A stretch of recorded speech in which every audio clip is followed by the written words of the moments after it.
এই অ্যানিমেলটাকে দেখো কত সুন্দর এখন ওর হেলথটা হয়েছে। সবে 3 দিন হয়েছে আমার কাছে। এ এত অসুস্থ ছিল আর এর এত পেন ছিল কোমর আর পিছনের পায়ে। তোমরা হয়তো জানো, আমি বলেছিলাম ওর মা এর উপর বসে পড়েছিল। তো শুয়ে শুয়ে টয়লেট করতো, শুয়ে শুয়ে খেত, কিছু উঠতে পারতো না। 3 দিনে আমি ট্রিটমেন্টে এখন দেখো কত সুন্দর উঠে দৌড়ায়, আমার সাথে খেলে, সব সময় আমার সাথে থাকে। অনেকে ভিডিওতে, আগের ভিডিওতে বলেছে যে দাদা এটাকে ঘরে রেখে দাও, মাঝে মাঝে ভিডিও দিও। দাদা সম্ভব না দাদা, কারণ ঘরে রাখা যায়, এবার কি বলো তো দাদা, এদের পাটা খুব স্লিপারি হয়, মানে যেহেতু খুর হয় না তলায়, তো এদের ওই কুকুরের মতন তো পাম না, এদের হচ্ছে খুর একদম তলাটা। তো ওরা খুব স্লিপারি হয়।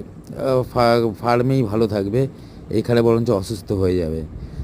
আমি একে আর 4-5 দিন রাখবো বাড়িতে, তারপর আমি দিয়ে আসবো একে ফার্মে। আর অবশ্যই এ থাকবে, একে আমি ব্রিডার হিসাবে রাখবো। আমি এটা ছেলে আছে, তোমরা দেখো সবাই ভিডিওটা।